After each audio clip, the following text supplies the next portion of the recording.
I want to say welcome and start by saying that closed captioning is available by using the Zoom feature at the bottom of the screen, and encourage you to use that. I wanted to introduce myself. My name is Adam Pearl. I'm president and CEO of Art Pride New Jersey. Really grateful that all of you are with us today. Let me start by introducing myself. I'm a white man in my mid-40s. I have short brown hair. I'm wearing a purple and black checked shirt, and have kind of like a beige wall behind me. I'm here in my home office in Bridgewater, the ceded land of the Lenni Lenape. It is my responsibility just to do a little housekeeping here at the top to let folks know that we are recording this webinar, and we will be sharing it. So if you have colleagues and friends and other folks who might be interested in ArtsPay and what we're talking about today, we encourage you to share that. We'll do a follow-up email to everyone who attended to get you the link to that video. Want to encourage you throughout the webinar this morning to take a look at the chat. I know lots of folks are saying good morning in the chat today. That'll be a place where we'll drop URLs and that sort of information. If you do have questions along the way, and we certainly encourage that, please use the Q&A feature at the bottom of your Zoom screen. That's where we'll look for questions to give to our panelists. And we're going to keep rolling. We have a ton of information, and we know folks are eager to hear it. It gives me great pleasure to introduce my colleague and friend, Erica Nagel from the New Jersey Theater Alliance. Hello, all. I'm going to share a land acknowledgement. This language that we're using for the acknowledgement was created with consultation and guidance from Reverend Dr. John Norwood of the Nanticoke Lenape tribe. And we're very grateful to him for his generosity, wisdom, and labor to craft these words. We gather today from many locations, but for those of us physically in New Jersey, we acknowledge that we are in the traditional territory of the Lenni Lenape, the indigenous people of this land. We honor the Lenape tribal communities that still remain in their homeland and those of the diaspora that were forced to migrate away. We respectfully acknowledge that from ancient times, the Lenape have lived in relationship with these lands and waters, and we pause to show our respect for their ancestors who lived here before, the Lenape people today, and their generations to come. Thanks.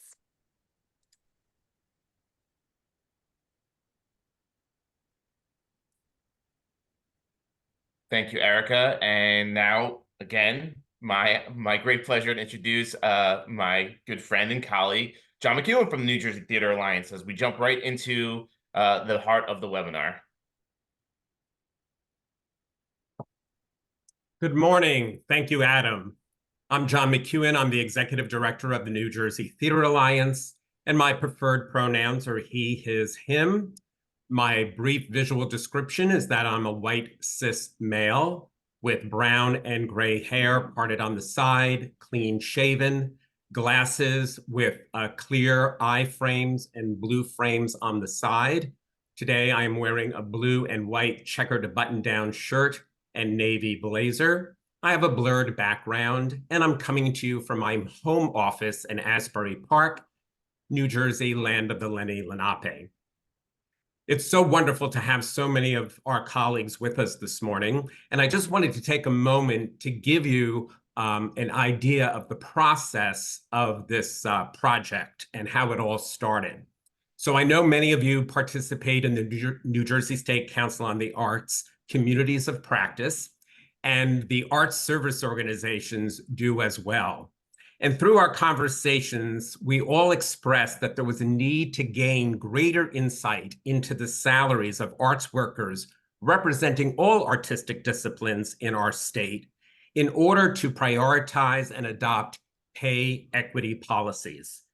Everyone agreed that there are very few regional and national salary surveys for the arts, and the research does not always fully capture New Jersey's unique arts industry. In addition, often the findings are not widely or equitably shared across the sector. A compensation study specifically designed for New Jersey's arts sector would provide much more detailed and accurate data and then be made available to all arts workers in our field at no cost. The first step we took was to survey the arts organizations affiliated with our arts service organizations to gauge the interest in the benefit of this survey and if they would invest the time to complete the study. More than 120 responses were received, and the response was overwhelmingly positive. We then moved forward with a request for proposal that was distributed to several potential research firms, and the state's arts service organizations chose Baker Richards, an arts research firm who already had a platform built called ArtsPay UK, which has been capturing data on the United Kingdom's arts industry for more than 3 years. The aim of this project was to hear from everyone working in the arts in New Jersey, from those just starting out, those working multiple jobs, full-time workers, part-time workers, contractors, consultants, freelance artists, interns, apprentices, and fellows. For the purpose of this study, the collaborators decided not to include for-profit arts organizations or history organizations. The study was for New Jersey's nonprofit organizations whose primary mission programming is the arts, expanding the types of organizations will be considered in the future.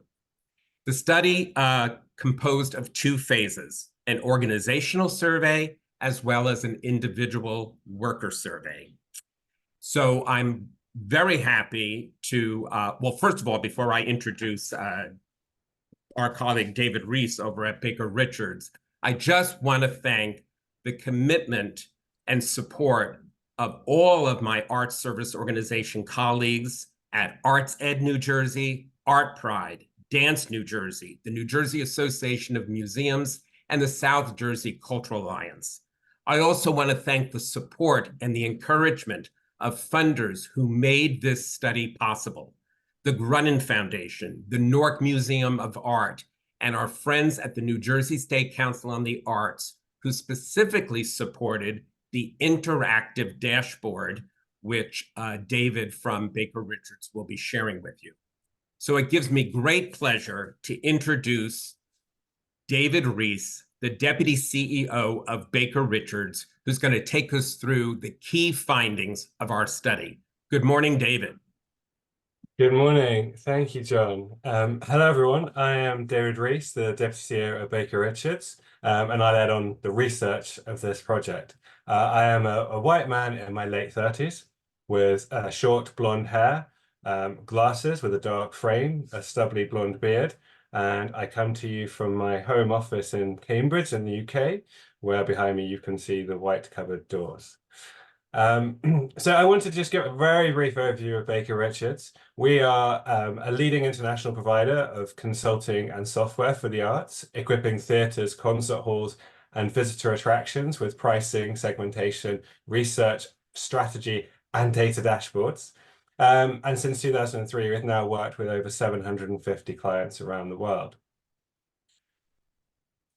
As John was saying, there are 2 main outputs from this research. I'm going to take you through some of the key highlights of the individual survey findings report and show you around the organization dashboard. So the individual survey highlights report is also available as a much longer standalone report, but the highlights here today are some of the key charts that will be available within that bigger pack. So here, what we're showing you today are 10 key charts from the bigger report, along with a selection of quotes that give you a flavor of the things that arts workers in New Jersey are thinking about. And the 10 key charts are really intended to highlight the key findings from the research. But while the findings here work in isolation, they are really part of a much bigger story. And we really encourage everyone to go and to read through the entire report. As I go through each of the 10 charts here, there are kind of deliberately placed question breaks. So I'll show you some of the charts, and then if anyone has any particular questions, rather than waiting until the end, there are moments when you can have that opportunity to ask a question. But before we get into the charts, one of the questions we were left asking after looking at this research really was, why does anybody work in the arts? After all, this is what the data was telling us. So pay in the sector is behind the state average for the wider sport and entertainment industry, about 9% behind, based on 2022. It's not kept pace with inflation, so a 2.4% increase in 23 versus inflation at 3.7%.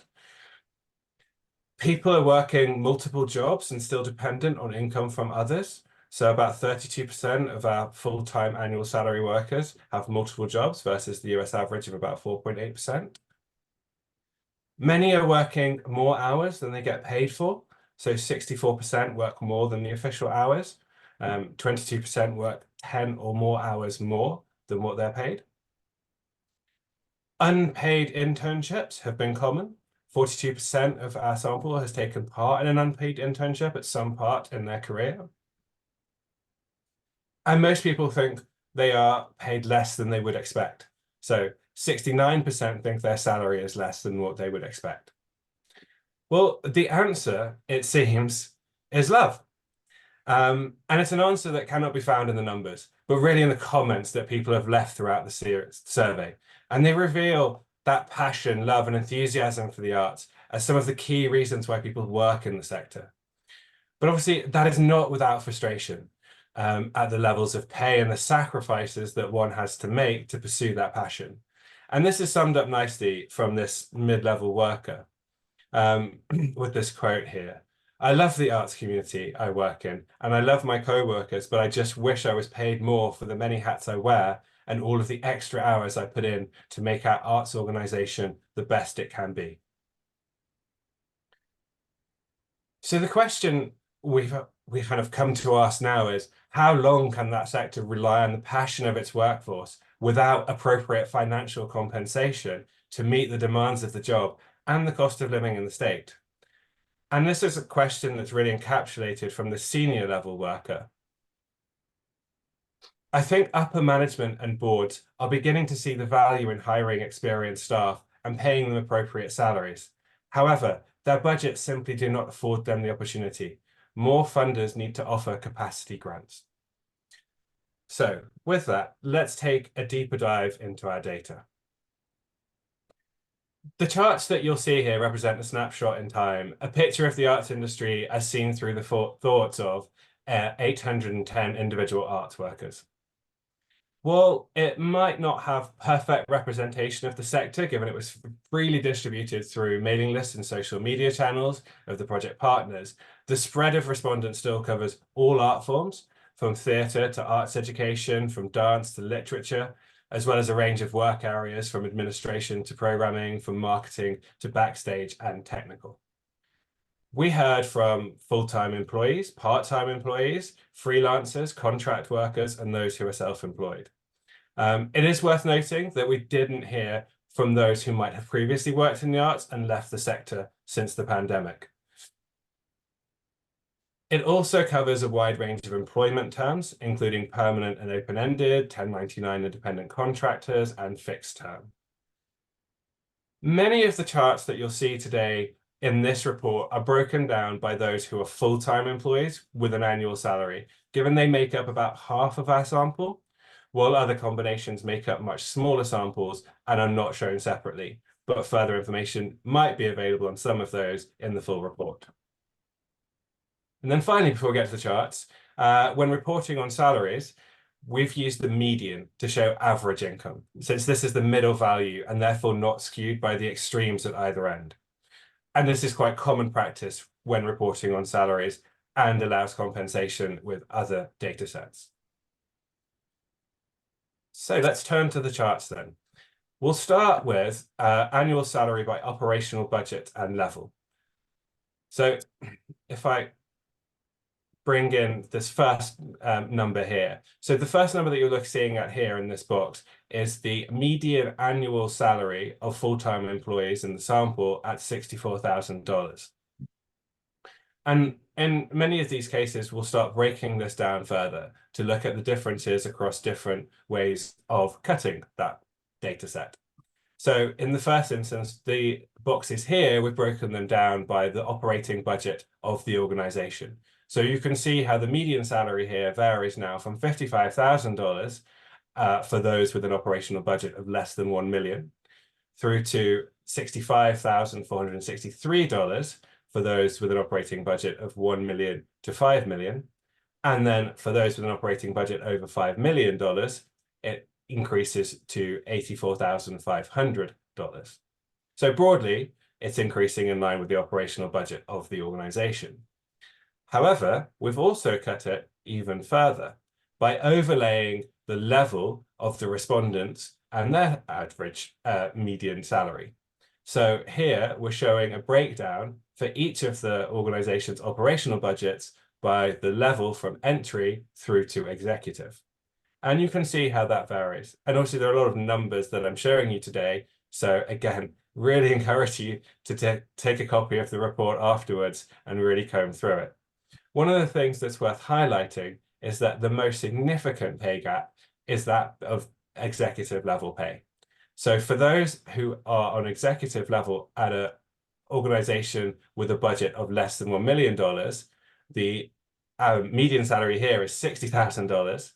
It increases, almost doubles to $118,000 for the 1 million to 5 million operating budget organizations, and then increases further still to nearly $250,000 for those with an operating budget of $5 million.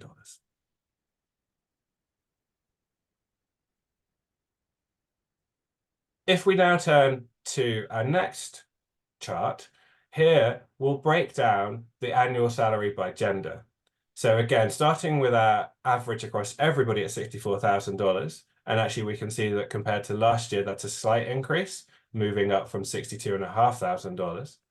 If we break that down by gender, so men in the sample are paid $3,000 more than that annual median salary on the left at $67,000, which is actually a slight decrease from last year when it was $67,500.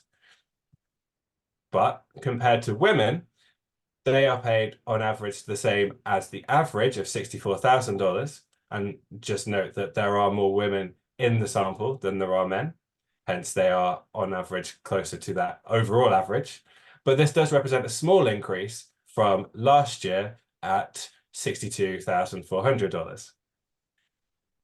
Which puts the pay gap between men and women at $3,000, which narrowed slightly since last year when it was $5,100. So this is about a 4.7% difference, which compared with the kind of overall national average is a lot smaller, where I think on the national average, women earn 24% less than men.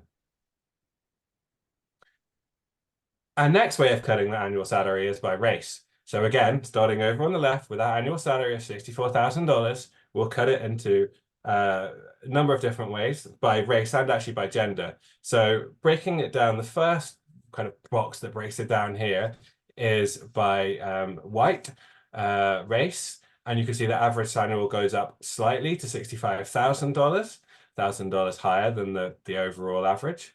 And kind of looking further again along the kind of the third and fourth boxes there, breaking it down by gender, you can see more differences here. So white men earn on average $68,000, just over. White women, again, similar to what we've just seen at $64,000. So if we bring in people of color, we can see that the average annual salary here drops to $60,500. So below the average of 64 and below white people. And breaking it down further still, you can see that men of color are on $60,000 and women of color are on $61,000, just under $62,000 actually.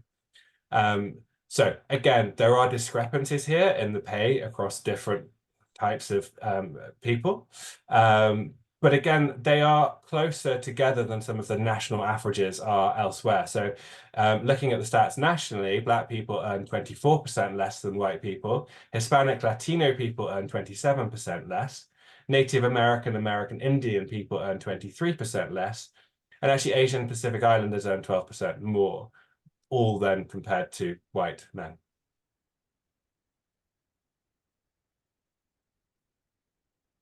So this is the final slide before we have a little question break, if anyone has any burning questions so far, on unpaid internships by salary.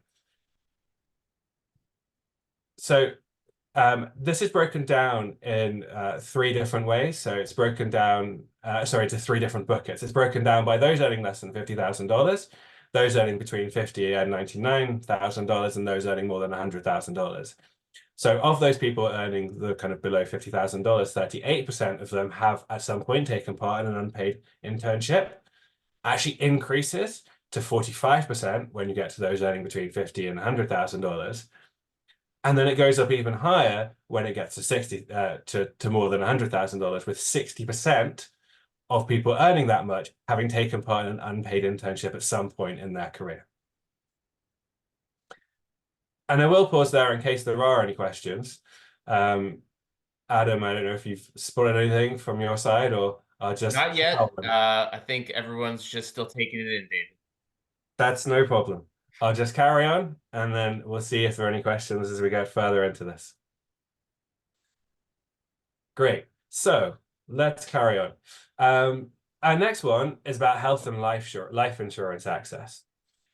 So health insurance is going to be the left-hand column that grows, and life insurance on the right. And we've just kind of broken this in, kind of staggered the entrance of these just to kind of make it easier to follow.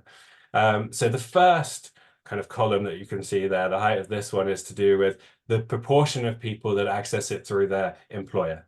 So you can see on the left, health insurance, 42% of people get that through their employer. 26% get life insurance through their employer. Some people could access it through their employer, but choose to access elsewhere. So that's the light blue here, and it grows a little bit for health insurance, another 14% on top. For life insurance, there's another 6% on top. The next one is that the employer doesn't offer it, but they still get it elsewhere. And this, the pink kind of section here, shows an extra 34% are getting their health insurance via that means, so not through their employer, but elsewhere. And 27% are getting their life insurance not through their employer, because their employer doesn't offer it, and they're getting it elsewhere.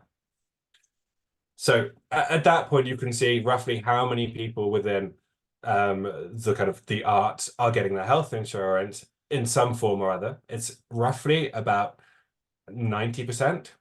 And just over 50% are getting life insurance in some form or other, either through their employer or elsewhere, which means the remaining respondents weren't getting it anywhere, or in some cases they didn't know. So 7% don't get it at all, which is actually in line with the New Jersey average of about 6.8% and the national average of about 8%. And a much higher proportion don't get life insurance anywhere, 27%, and actually 18% just don't know. Adam, you've appeared on my screen, and I can see that the Q&A is flashing, but I haven't had a chance to look at the questions. So I think folks threw in some questions right after that last slide, and I thought I might jump in here and have you answer a few of these, because I think they'll be beneficial as we move forward. Does that sound okay? Yes. So one of the questions comes from Trisha. Trisha was asking, does compensation include benefits? So can you just clarify a little bit there when we're talking about with salary versus benefits and how those were studied separately? So they are split separately in a lot of instances. We asked what people's salary was, as well as what their benefit package was. So we're trying to understand the compensation package as a whole in all of this. And the other question, or 2 questions here, one from Anonymous and one from Carol Kronheim. Hi, Carol. So Anonymous was asking if there are age relationships with the salaries, and then Carol was asking, do you break down the salary by gender and race based off of budget size of the organization? So a little foreshadowing here, but I wanted to get the questions out there. Yeah, absolutely. So the first one, the answer to that, there are relationships between age range and salaries. I don't know them off the top of my head. I know the data quite well, but I wouldn't want to kind of mislead you. But again, they will be available in the full report. There is definitely that breakdown because I remember having seen that. And in answer to Carol's question, it gets a little tricky when you start kind of filtering by successive cuts of the data because the numbers become really quite small. We could see if there are some kind of, in some instances it may be possible to kind of overlay additional levels of information, but that level of granularity might end up with very small samples. We just have to be a bit careful that they're not kind of misleading. Fair enough. Oh, that's it for now. I'll let you keep going. Great. Okay, well, we'll pause again shortly and we can ask some more questions at that point. That is the line for the national rate of access to the benefit, which I think I'd already mentioned, that the access to health insurance is pretty much in line with the national rate. It's a little lower for life insurance compared to the national rate. So our next one was on retirement plan benefits. So again, I'm going to build the chart up as I did previously. So on the left-hand side, you'll see people who have access to retirement benefit plans like pensions or 401k, 403b. And those people who have access to either an employer contribution match or match to retirement plan. So 45% have access to retirement benefit plans of some sort. 32%, so slightly fewer, have access to employee contribution matched to retirement plans. And actually, quite a lot of people don't have access to that at all. So 44% don't have any access to retirement benefit plans, 55% don't have any access to employee contribution matched to retirement plans. But it does also leave 11%, 13% respectively, who just don't know. And again, compared with the kind of the national average, and I'll bring that line in here, it's a little lower. It's actually quite a lot lower. So nationally, 73% of civilian workers have access to retirement benefits, according to stats from 2023, and 63% had access to defined contribution retirement plans. So both of these within the arts sector are lower than the national average. And then we'll move on to another slide before then we'll pause again. So this one was a more of a kind of perception question because it was about how people felt about their salary and benefits. And I'll break this one down slightly differently. So you can see on the left-hand side, there's a group which is broken down by salary, and we've broken that down further by level. So entry, mid, senior, exec level, and to see if there's any differences in how they perceive their salary. And likewise, we've done exactly the same thing with how they perceive their benefits. And the options range from it's a lot more than I'd expect through to it's a lot less than I'd expect. So I'll bring these in one at a time just to kind of orientate you with the chart. So entry level, you can see here, there's quite a lot of purple on this slide. Kind of in total, it's just over 70% of people who are kind of entry level perceive their salary to be less than they would expect. And within that, 19% perceive it to be a lot less than they would expect. 28%, so actually the remaining percentage, are saying it's about right. Very few people are in that green category there that say, oh, it's actually more than I'd expect, or even more than a lot more than I'd expect. So if we go across the chart here, we can bring in some of the other levels. So mid-level, remarkably similar to entry-level, similar perception of a salary here with over 70% saying that it's less than they would expect. A few people, a small percentage saying it's more than they would expect. But it looks largely similar to entry level. Similarly with senior level, again, it's not really changed very much. The same amount of purple is in that level as well. So it's just under 70% in this case that say that it's less than they'd expect. And then exec level, again, it's very similar. About 70% are saying that it is less than they would expect, with about 17% saying it's a lot less than they would expect. So if we move from salaries over to benefits, you can see what people felt about their benefits. So again, bringing in entry level first, actually there's a lot more gray in this column. So the gray at that 66% feel that it's about right. And actually some people now fall into that kind of green category there at the bottom. It's a minority. It's around, if you add them both up, it's nearly kind of 8% are saying that the benefits are more than they expect, or a lot more than they expect. So they're still slightly outweighed by those that see it as less than they would expect. And actually, this is the only one that changes slightly when you get kind of higher up in the kind of the levels here. So moving from entry level to mid level, the gray shrinks. So we're now down to 55% who are saying it's about right. And what really replaces it is an increase in the proportion who are saying less than they would expect. It's grown now to about 30 to a third. And then if we move on to senior, it increases a little bit more. So actually the gray again shrinks a bit. So we're down to 48%. The purple is the one that increases the most. I mean, the green increases a little bit, but not at the same rate. So we're now up to about 38% saying that it's less than they would expect. And then finally, when you get to exec level, the gray shrinks again down to 43%. The green disappears and the purple increases significantly. So we're now up to about 53% who are saying that it is the benefits at exec level are less than they would expect. So yes, there's a lot to look at in that slide. I'm going to pause again in case there are any questions. I can see there's a couple of things in the chat. Adam, do you want to? Sure, folks are getting the hang of it now, Great. David. So Tim Hart, hi Tim, is asking, is the national comparison that you're providing, is that for all employees or for arts specific employees? So it's actually for all employees. I'm not aware of any that for arts only employees. Not yet. Maybe if we do more of these studies across the states, we'll have that number. Maybe ArtsPay USA in the future. Exactly. So thank you for that clarification. And Melanie Cohn, hi Melanie, is asking, so on the perceptions, since wages lag inflation, do you think the perception was influenced by the post-pandemic inflation, or would you have expected similar results pre-pandemic? That is a very good question. And I honestly say that I could answer that with kind of knowledge of what people would have said pre-pandemic. I can only convey what we found in the UK asking a similar question, and the perception being that even pre-pandemic, people were aware that the arts was paid less, and that the perception of the pay was that they were being paid less than they would expect. Now, that's from a UK perspective. It may well be the case in the US. We obviously know that a lot of people left the arts during the pandemic as well, which we're not capturing at all.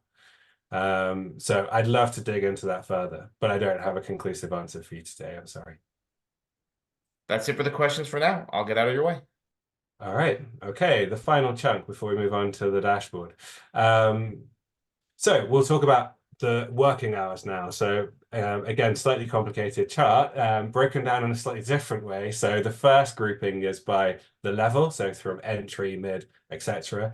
And then within that, you're going to see two columns within each level. One is about the official expectation of the hours that they should be working. And then on the kind of the second column within each of those groups is the actual hours that they are working. So again, let me bring these in one by one. So entry level, official expectation. Most of these folks in here, 75% are expected to work around 40 hours. We've grouped it by 40 to 24, but it's effectively 40 hours with a quarter, 25% working under 40 hours a week. And then in terms of what they actually work, you can see now what you've got is, so those that are working under 40, close to, again, there's a similar proportion who are actually working under 40. But within that kind of lilac color, the 75% working between around 40 hours, you can see that there's now a chunk of people right at the top in the darker purple who are working 45 hours or more, so 27%.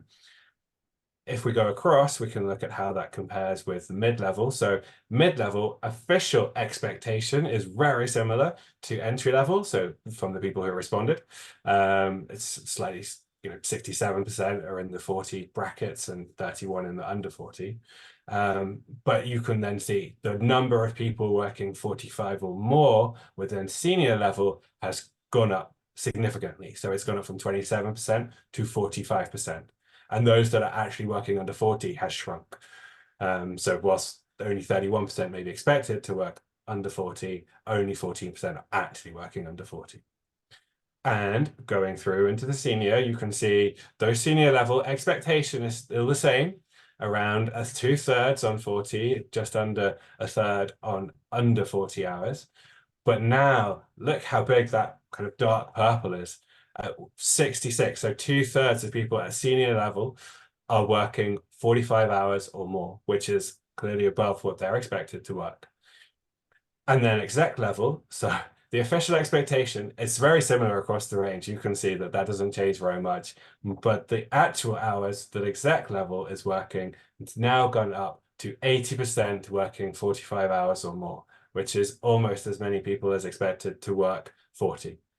So there is clearly a correlation here between higher levels of seniority with the proportion of respondents working beyond their official hours.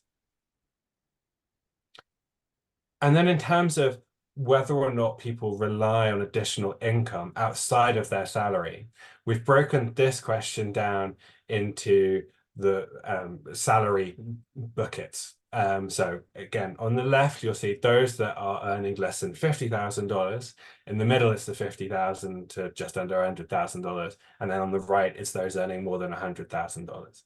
Just because we'd expect to see some differences in how many people within each of those different salary buckets are relying on income or financial resources outside of their own work to meet their living expenses. So those earning less than $50,000, just over 2/3 of them, 68%, are saying yes to this question. They rely on income or financial resources outside of their own work. When we get to the next bracket, those between $50,000 and $100,000, it drops a little bit, but it's still quite high at 60%. And then when we get to those earning more than $100,000, it's dropped again, but it's still high. And over half, 51% of people earning that much are still relying on financial resources out of their own work to meet their living expenses. If you look at the full report, we've broken this one down in a number of different ways, one of which is also by how people are living, so whether they're living with a partner, by themselves, etc.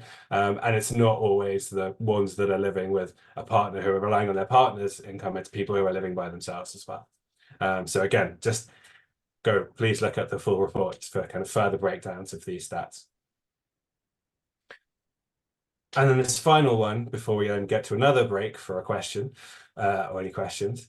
So this is the people who are looking for different employment. And we've broken this one again down by age. So we can see if there's any differences in those people who are younger, whether or not they're more likely to be looking for work elsewhere versus those that are kind of older. So they're broken down into kind of 10-year age brackets, apart from the first one, which is 18 to 29.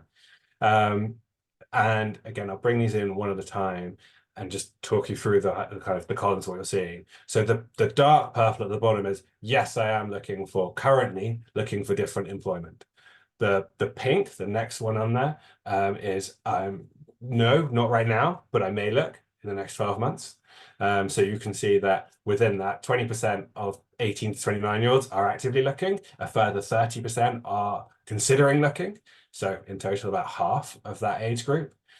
Then the one above that is they are looking for additional employment. So about 19%, 20%. And then finally, only about 32% are just saying, no, we're happy where we are. We're not looking for anything, not thinking about looking for anything, and not thinking about topping up what I'm currently doing. And this does change as you go through the age brackets. So this is what it looks like for 30 to 39-year-olds. It's not too different. It increases a little bit on those that are actively looking, but the others roughly stay the same.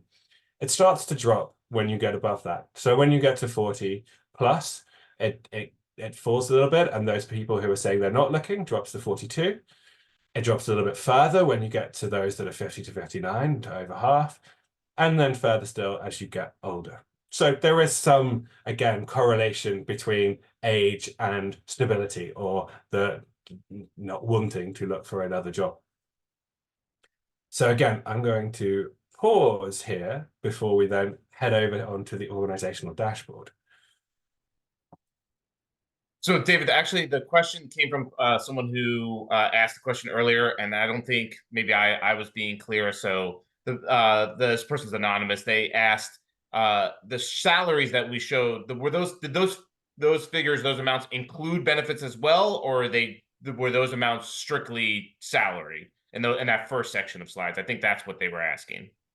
They should have been strictly salary. I mean, people might have included their benefits in how they responded to them because it was kind of open to them, but it should have just been the salary part of the compensation package because we did separate them out so that hopefully people did respond purely on a salary basis. And is there any information that takes into account the cost of living differences, primarily housing in different regions in New Jersey? And does high housing costs correlate with higher salaries? So, I mean, interestingly, we might be able to look at that question specifically in the dashboard. Whilst we don't necessarily have the comparator data for cost of living and how it differs by region, we have got the ability within the organizational dashboard to break down salaries by region, looking at central, northern, and southern South Jersey. So you can see the differences, and then you can obviously extrapolate and apply what we know about cost of living in those different areas. One more question here too. Martin Anderson another one's popping up. Sorry, Martin Anderson is asking or saying, concerned that the sample size is sufficient to extrapolate to meaningful conclusions. And can you speak to this?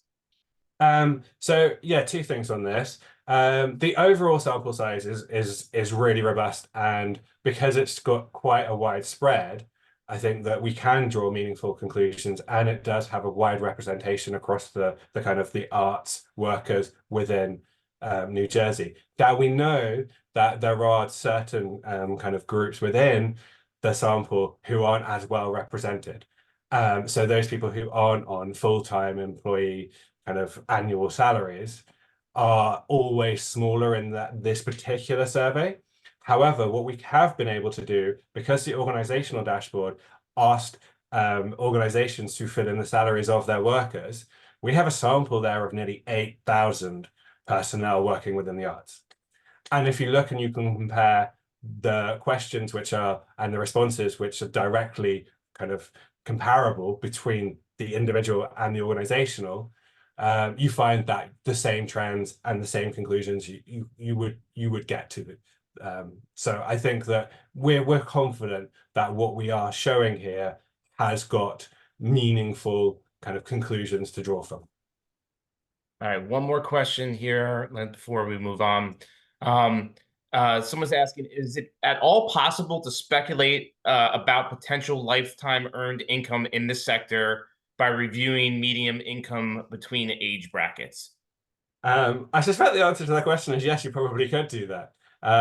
It would be quite a complicated calculation, but I mean, certainly with the data that we have, that is something we could look into. I wouldn't want to try and do it off the top of my head on this webinar, but leave it with us and we might be able to come back to that at some future point.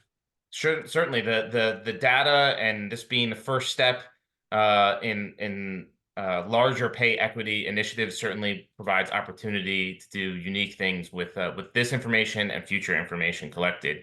So I'm going to move on. I just want to encourage folks, if you have a question, please put it in the Q&A. That's the place that we're taking questions. So please add in. We will have some more time for questions as we move on. Great. So we're going to move from the individual survey findings over to the organizational dashboard. So bear with me. I'm going to jump out of the presentation and over to my web browser. Right. So as well as the individual kind of worker survey, the kind of highlights of which we've just been through, this is the other output of this study, which was the kind of the second wave of surveying, which was directly with organizations, where we asked organizations to complete a spreadsheet, which gave us all of the salary information about the personnel who worked there. We'll jump into that and go through that in a moment. Just going to orientate you around the dashboard. So in total, we had 129 arts organizations in the state respond to this, which is great. Most of the big ones are in there. It really covers all art forms. I can show you a little bit more detail about that in a moment. And in total, as I said just then, it covers about 8,000 kind of personnel. So really, really good sample. The dashboard itself, it will be freely available for anybody to kind of use, to just log in, and we don't even need to log in. It's just going to be available for you to kind of like open in your browser and kind of go through. There are kind of 4 key sections to the dashboard, and you can navigate those along the top. So this is the overview page, which gives you a kind of breakdown of the kind of types of worker and the work areas that have been included in this. So the little pie chart here, we happen to have landed on job category, and that's broken down by, you know, over 50% are in kind of artistic, 23% work in administration, 20% work in education. We can see, again, if we click on any of the little icons here, we can jump around and see what work areas are covered. There's quite a substantial list of work areas, so I won't go through all of them. But you can see some of those that are kind of covering a larger proportion of the sample. So 34% of workers captured in the organizational kind of dashboard work in the performing and creating work area. The next largest is this kind of gray one here, which is backstage and technical. So we've got such kind of extensive information about lots of different roles and work areas, and work category as well. Oh, sorry, job category. So again, lots and lots of kind of levels of granularity and detail that you can see here. You can also see where those organizations are from across the state. By kind of hovering over the map, you can see how many responses were in each of the counties within New Jersey.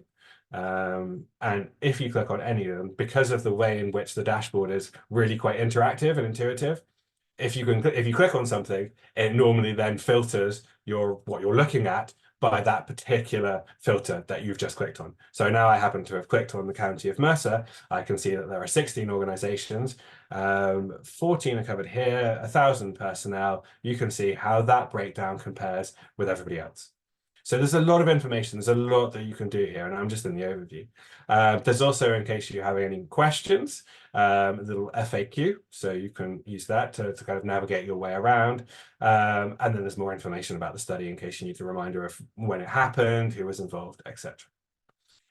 If I kind of move around the dashboard now, you can see in terms of some of the other tabs here. So the organization summary, again, this is just a list of the questions that we ask the organizations to fill in, as well as asking about the salaries of the workers who were employed by them, were also some questions in general about the types of benefit that they as an organization offer, as well as some of the art forms that they cover. Again, you can see lots of information to take in here. The top benefits that all of them offer, so I can filter on lots of things here. I'm not filtered on anything at the moment, so I'm still looking at my full data set. So 60% of all of the across all of the organizations offer vacation pay, 59% offer sick pay. You can see what art forms it covers over here. So 66% of organizations have some form of arts education. This was a tick all, so this won't add up to 100%. And you can see the total jobs by type of worker as well. So 4,140 fall into the kind of W2 employees, 3,376 into the freelance current contract worker category. And I say you can filter this down. So if I filter, for example, by county, I can say I can look at Essex County, and everything will update within the dashboard like that. So we can see that in Essex County, now I'd have to go and kind of open up another tab to compare it, but you can still see, remembering back to, it was around 60% that were on sick pay, and we can see where's sick pay gone here, it's down to 43%. So that you can then kind of cut it different ways, look at how your organization compares with other organizations, look at how it compares with other organizations, in particular counties, look at how it also compares, let me go back to all, look how it compares at different operating budgets as well. So the brackets that we kind of saw earlier, we can see how does this change this list of benefits when I get to some of those organizations with bigger budgets, so those that are earning, that have budgets between 10 million and 50 million, actually the benefits here become those bigger organizations are able to all offer those benefits. So lots of filtering that you can do, lots of kind of clicking. We'll drill down further into more and more kind of detail. Before I come back to the compensation tab, I'm just going to jump onto the budget one very quickly, because the budget one, again, applies at organization level. The compensation one drills down further into individual worker level. So I'll come back to that in a moment. So if you're interested in understanding how people's budget had shifted, both in terms of their overall annual operating budget, as well as their salary budget, and what percentage of their overall operating budget was used for salaries, this is the place to come. So you can see how people's budgets have changed. Again, I'm not filtering anything. I've got my full data set here, 129, nearly 8,000 personnel. You can see that on the whole, most people's budget had increased somewhat. There's more green in this positive side of the chart compared to those negatives. There's quite a lot of people that are on standstill at 0%. Overall, across all of the organizations that I'm looking at, budgets increased by 9%, salary budgets increased by 8%, so just behind the overall budget, and the 56% of their overall budget was used for salaries. And again, lots of filtering that you can do if you wanted to change that and look in this time by art form. And I want to look at museums. I can click on it here, and I've got 16 museums in my data set. I can see that there's more people who increase their budget, 10% here, 12% on salaries, and roughly 51% of that budget is used for salaries. So as I say, there are lots of ways in which you can kind of cut the data and really kind of drill down into the detail. So I'm going to clear that now. And then the final tab here is the compensation tab, which is going to give you lots of data points for all of those 7,900 or so workers and what they are paid across the 129 organizations in this sample. So I'll quickly go through this, and then I'm going to ask Erica and Adam to play the role of someone using the dashboard and ask you some questions, and then I will go through how you might respond to those, finding the data and the answer through the dashboard. So the way in which this is broken down is that what we're looking at here are effectively what are called range reports. So rather than trying to plot the kind of averages in some form, we're showing each of the individual data points of everybody who in the first kind of range report over here is on a full-time annual salary.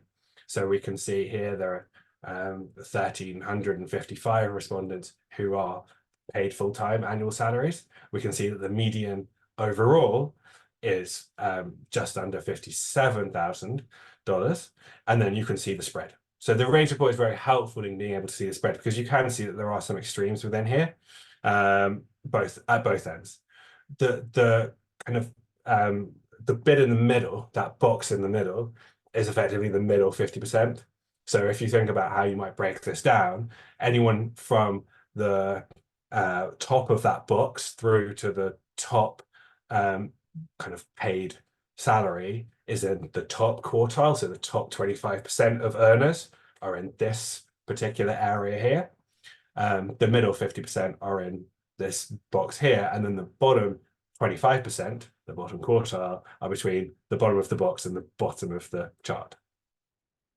And then you can see for hourly, and hourly we haven't looked at up until this point, because the sample for people who were paid hourly in the individual worker survey was smaller. So this is why I'm saying that in this instance, now we have more kind of information because it's been filled in on their behalf by the organization. We can see, and we can start to look at the 2,177 responses who are being paid on an hourly basis, and we've put in the hourly rate. So the median hourly rate is $18, and again you can see how that spreads. And then finally, there's the people who are paid on a project basis. And actually, of all of the kind of respondents to the individual survey, project-based workers are the least well represented, but they are covered substantially in this organizational dashboard because there are over 4,000 responses from people who are paid on a project basis. And again, there's lots of ways in which you can start cutting this data. You can filter by all kinds of things, but rather than me just filter randomly, I'm going to kind of ask Adam and Erica if there are any particular ways in which you want me to filter, but I can also see there are some Q&As. Do you want to do Q&A first? That was going to be my question to you, David. Do you want to do some of these questions first? Yeah, let's do the questions first, since people are kind of waiting for responses, and then we'll go through it again. Yeah, and I think that that leans into the dashboard a little bit too here. So I'm just going to do them in the order they came in. So Vanessa Ramalho, Vanessa's on our team. Hi, Vanessa. Is curious about any data on income to debt ratio for nonprofit arts workers in general or in comparison to other sectors, and how that impacts cost of living and salary needs. Again, that's one of those great questions which this kind of work prompts, but doesn't necessarily answer directly. I think what it does, though, is it provides the data in which, along with other data sets, you could go away and start answering some of those questions. And I think the next question from Stephen Longer is similar. You know, Stephen says, it looks like people are underpaid, overworked, and undervalued across the board. Of the 129 organizations involved, how many provide their workers with transparency around compensation? As in, can everyone see what the executives and the entry-level workers make? And you know, this was, as we said, this is this benchmark compensation study.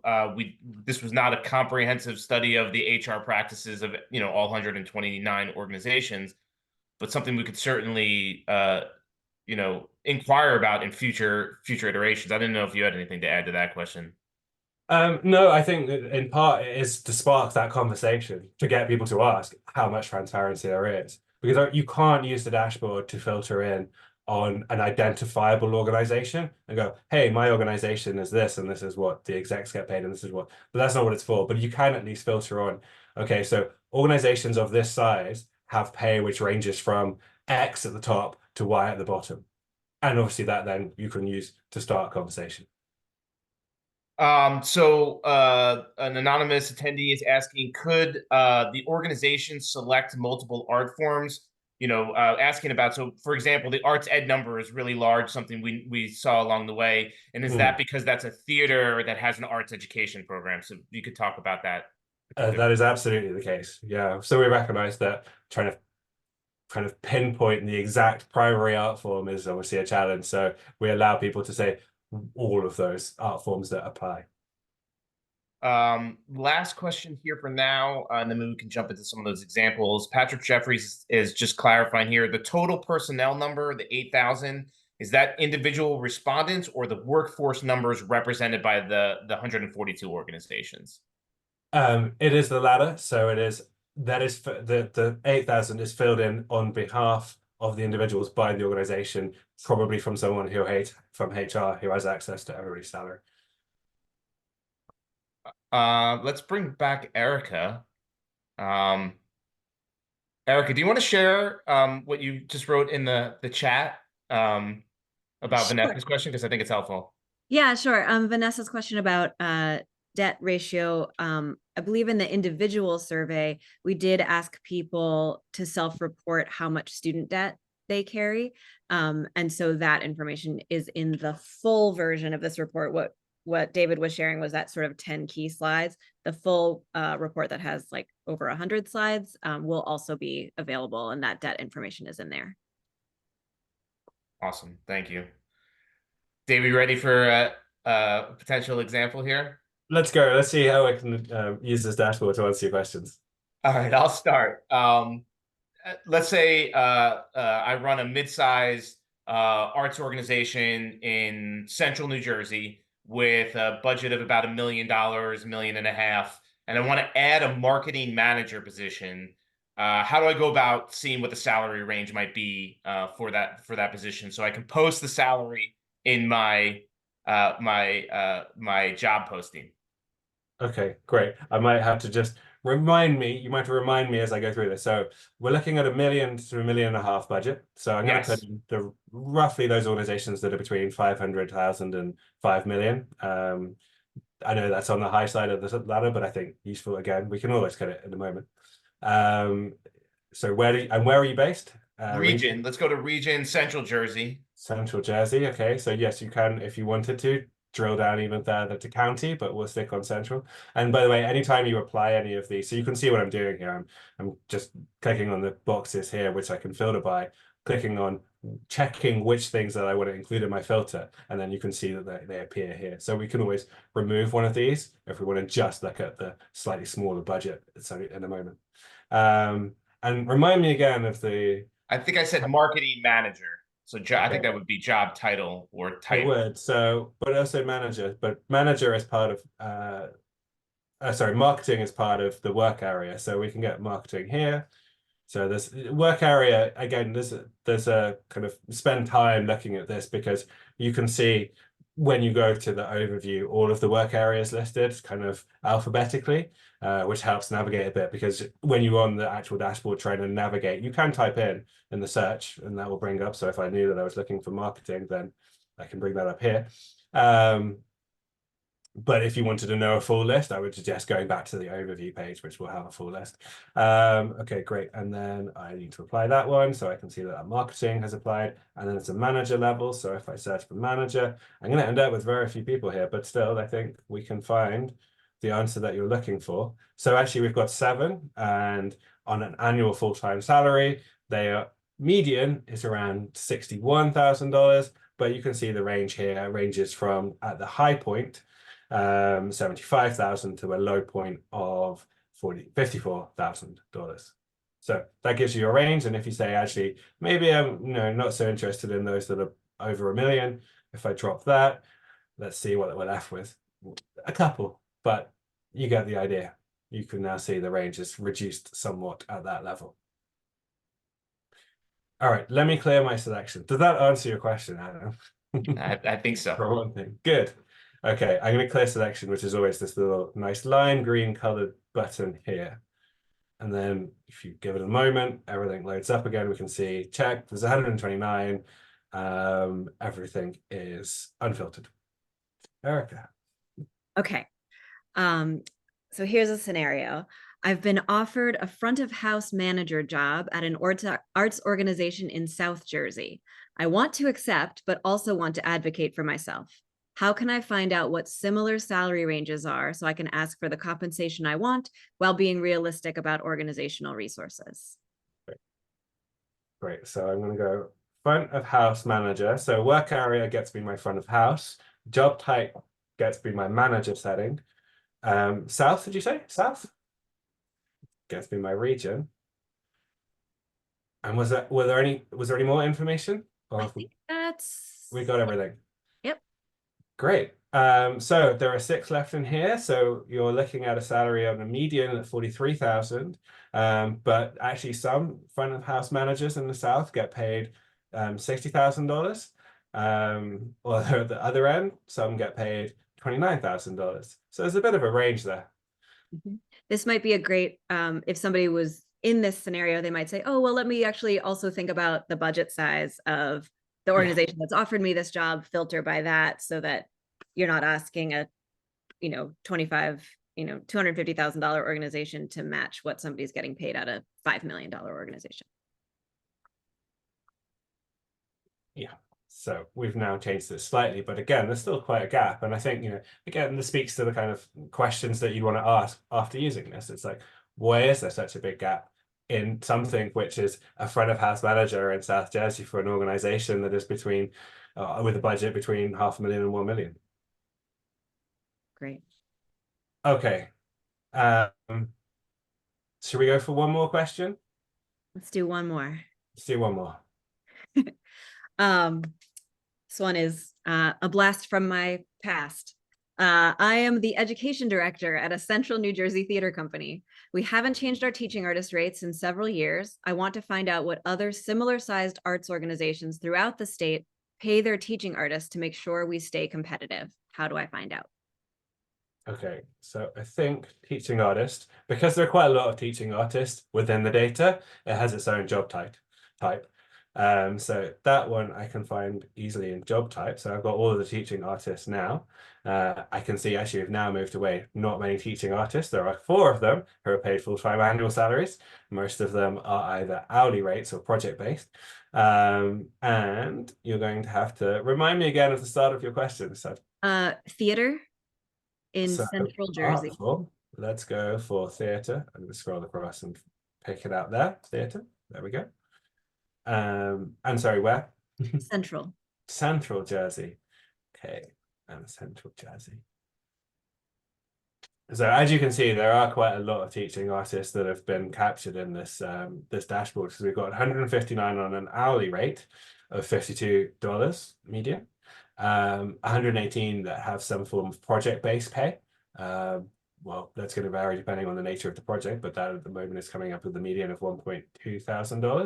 And we can see how much it varies within the hourly from some that are really quite low, although that is a bit of an outlier, which is why it's always quite helpful if you've got enough responses up here, and 159, that the box is going to give you a better representation, and those that are above the box. In fact, those that are actually highlighted here above this line tend to be considered outliers in some respects. But we can see that that kind of range there is between about $40 and $55 an hour as a kind of median. Just because we're speaking about Central Jersey, Carl Kronheim had a question on how we defined Central Jersey for the purposes of the survey, which is just the most New Jersey question that anyone could possibly ask in this webinar. And so thank you, Carol. Appreciate it for you, because sometimes it is 5 counties, sometimes it's 6. And just clarifying on where we ended up for the delineation. I'm going to go back to the map and see if, oh no, I can't filter on the actual map. I thought that we had put this somewhere in here, and I can't remember off the top of my head, in all honesty, what we ended up. We can add it back into the FAQ. I think we should. It is when you get to that particular breakdown within the individual findings report, it is listed as to what counties are included in North, Central, and South. Erica, do you remember off the top of your head which? I just know that we mirrored something from the governor's office. Yeah, I think it mirrors. I believe it mirrors. That's what I was remembering, but just, didn't want to go off the top of my head. I believe, and we can put this into the FAQ, that that it mirrors the recent bill that declared Central Jersey as opposed to, any other breakdown previously. So, is it there? There you go. There they are. So those are the ones that aren't. So I just filtered on Central, so I can see it's Hunterdon, Mercer, Middlesex, Monmouth, Somerset, and Union. Yep. There you go. There's the answer. Dashboard can answer any question. Any more? Wait, is there? Nope, that's it for the moment. Great. Well, I think then in that case, let's stop sharing the dashboard. So we're doing okay for time. If there aren't any more questions on the dashboard, I think we're moving on. Great. In that case, I think it's John who's going to come back to do this final one, or is it you, Adam? This is good for John to come on. I'm not sure who anonymous attendee is, or if there are multiple anonymous attendees today, but we'll send you your check for this great segue question, which is, how can we access the dashboard? Is it available immediately? So we'll pass it along to John for next steps. Great, I'll bring it up on screen. Great. Thank you, David and Adam. I do want to thank David and all of his colleagues at Baker Richards. They have been an absolute pleasure to work with over these past several months, and really want to thank for the knowledge, the flexibility, just the foresight that all of you have had through this project. I know I speak for all of my colleagues at the Arts Council, at the other arts service organizations, working with you and your team over these past several months. Thank you, David, so much. Well, thank you, John. It's been a pleasure for us as well. So next steps. So we definitely want you to familiarize yourself with the findings and the dashboard. The findings are split into two. It's the key findings, and this is of the individual worker survey. So the key findings that David shared as part of this presentation. But then there's also a much deeper report, which is about 100 slides. And Erica is actually going to drop the link. You can go to www.artspaynj.org. And at the top of the page, you will see 3 buttons. One that will take you to the dashboard, and one that will go to the highlights report that we went through today, and one that will take you to the full report, which is about 100 slides for some deeper dive. The link will be live at the end of this webinar. And if for some reason you don't see the 3 buttons, just refresh your browser since it just went live this morning, and that should do the trick. You should be able to see the 3 buttons there if for some reason you don't. So again, it's www.artspaynj.org. The other thing that we would like you to do is we really want you to assess and address the pay equity policies at your organization based upon the lessons that you've learned through this study. And we want you to make sure that you share the findings and the lessons learned with your colleagues as well as your board of trustees. We know that not everyone was able to join us today. There'll be, as Adam mentioned earlier, today's webinar was recorded. So we do encourage you sharing this information with all of your colleagues. So what's next for the arts service organizations? So each of us are going to host some additional technical assistance webinars with our members so that we can take even a deeper dive into this data. We're going to develop training opportunities to address gaps that we found in the study, such as the offering of retirement benefits, gender pay inequities, and the importance of paid internships. We're going to be putting together a case study of this project and its findings with regional and national arts colleagues through a webinar with, we're speaking to some colleagues of other arts service organizations around the country. We've had conversations with the National Endowment for the Arts to share this project, and hopefully it will inspire other regions to do a similar study. We're looking into investigating press coverage on this project and the findings, such as reaching out to HowlRound. We're having conversations with American Theater Magazine at the Theater Communications Group, the Art Journal, Chronicle of Philanthropy, NJ Biz, and others. We're going to investigate and secure meetings with key decision makers, such as those at the New Jersey grant makers and grant makers in the arts. We believe these findings are essential to share with our philanthropic community. And we also think this is a great idea, a great study to present to our graduate students in arts management programs at NYU, Columbia, Rutgers, etc. We believe that this information will be very, very useful to our emerging leaders in the field. I want to thank, once again, I want to thank all of our funders for this support of this program. I want to thank the Runnin Foundation, the Newark Museum of Art, the New Jersey State Council on the Arts, and all of the incredible Arts Service Organization colleagues for their support, guidance of this project over the past several months. We also want to thank all of you that took the time to complete this survey, both the individual worker survey as well as the organizational survey. We were very pleased for our first time out with the response that we received and the completion and receipt of this data.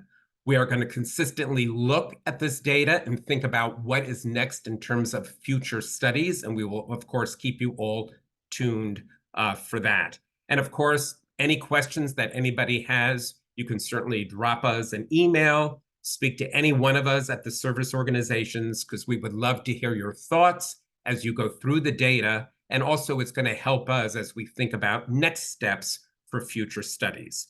So, Adam, I'm going to turn it over to you. But once again, thank you, everybody, for your time today. We thank David and his team at Baker Richards and all of our service organizations and funders for making this project a reality. Thank you.